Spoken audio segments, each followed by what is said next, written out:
মুখ দিয়ে যখন বলতে সমস্যা, তাহলে তো লিগ্যাল নোটিশ পারে, তাদের তাই শুনতে হবে আমার। নির্বাচন নিয়ে এত কথাবার্তা, হিরো আলম সব জায়গাতে নির্বাচনে এত মানুষের ভয়, তার যেখানে যেখানে আমার মনে করি অধিকার থাকবে সব জায়গাতে নির্বাচন করবো।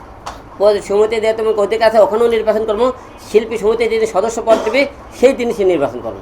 না না, আমি শিল্পী সমিতি মনে করেন বন্ধ করা কেউ না, নির্বাচন বন্ধ করা আমি কেউ না, কারণ আমি শিল্পী সমিতির সদস্যই না। কিন্তু আমি তারা বলছে চলচ্চিত্র কেউ না, কিন্তু আমি এই পর্যন্ত করতে পারি যে তারা আমার প্রশ্ন কেন হয় না তার উত্তর দেয় না কেন। মুখ দিয়ে যখন বলতে সমস্যা, তাহলে তো লিগ্যাল নোটিশ পারে, তাদের তাই শুনতে হবে আমার। এই পদ্ধতি আমি করতে পারি, আর বাইরে কিছু না। কারণ আমি শিল্পী সমিতির মনে করেন নির্বাচনের বন্ধ করা কেউ না, কারণ আমি শিল্পী সমিতির কেউ না। অনন্য মামুনকে আপনাকে কোনোভাবে উস্কানি দিচ্ছে কিনা? না, অনন্য মামুন উস্কানো দেয়নি। সে আজ তার বাসা বগুড়ো, আমার বাসা বগুড়ো, সেই হিসেবে আমাকে কথাবার্তা বলছে। আর আমাকে ওখানে যে একটা জায়গাত অনেক পদক অনেক লোক ধরছিল একজনলা, ওখানে আমরা অনেক একটা গ্রুপ সেখানে আমাকে কথাবার্তা হয়েছে। এখান থেকে দেখেন ওখানেও শত্রু আছে, সেখানেও শত্রু। যে আমরা একটা জায়গায় কথা বললাম, এই কল রেকর্ডটা কেন দিয়ে সরাতে হবে? তো একটা জায়গায় ভালো মন্দ কথা বলতে, তাহলে এখানেও শত্রুলা আছে, এখানেও আমার শয়তানি আমার বিরুদ্ধে লাগে গেছে। যে আলম একটা কথা বলে সেটাও পাঠিয়ে দিচ্ছে, এখানেও ষড়যন্ত্র। আসলে প্রদেশ সমিতি নির্বাচন করার জন্য এর আগে আমি নির্বাচনে নমিনেশন কেনার জন্য টাকাও জমা দিয়ে রাখছি। এখন তো টাকাটা জমা দিয়েছে, টাকাটা এখনো ব্যাগ নেইনি। এখন মনে করেন যেহেতু মনে করেন নির্বাচন নিয়ে এত কথাবার্তা, হিরো আলম সব জায়গাতে নির্বাচনে এত মানুষের ভয়, তার যেখানে যেখানে আমার মনে করেন অধিকার থাকবে সব জায়গাতে নির্বাচন করবো। সমিতি দিয়ে তোমাকে অধিকার আছে, ওখানেও নির্বাচন করবো। শিল্পী সমিতি যদি সদস্য পদ দেবে সেই দিন সে নির্বাচন করবো।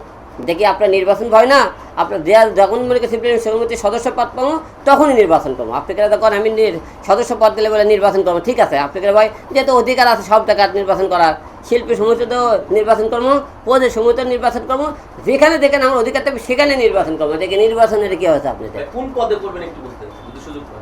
সুযোগ আগে নির্বাচন শিল্পী সমিতির সদস্য পদটা আগে দিক, তারপর দেখা যায় কোন পদে আমরা নির্বাচন করতে পারি। প্রদেশ সমিতির যেহেতু সদস্য আছে, প্রদেশ সমিতির নির্বাচন যে কোনো জায়গায় করতে পারি। প্রদেশ সমিতির মনে করেন কী করবো, দুটো দল প্যানেল দাঁড় করেছে, একটা হলো যে খসরু আলম ভাইয়ের প্যানেল, একটা হলো উজ্জ্বল ভাইয়ের প্যানেল। দুইটা প্যানেল আপনি প্রদেশ সমিতি অলরেডি।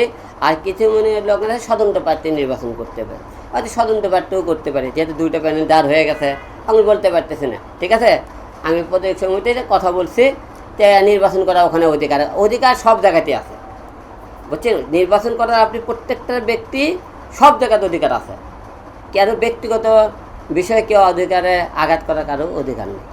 সভাপতি সেক্রেটারি এই পদগুলোতে করবেন কিনা দেখি। এখন যেখানে নির্বাচন যখন করব, আমি তো আপনার সবাইটা জানেন যে হিরো আলম যে কোনো নির্বাচন করলে ছোটোখাটো নির্বাচন কম করে, একটু বড় বড় পদগুলো নির্বাচন করতে বেশি ভালো লাগে আমার।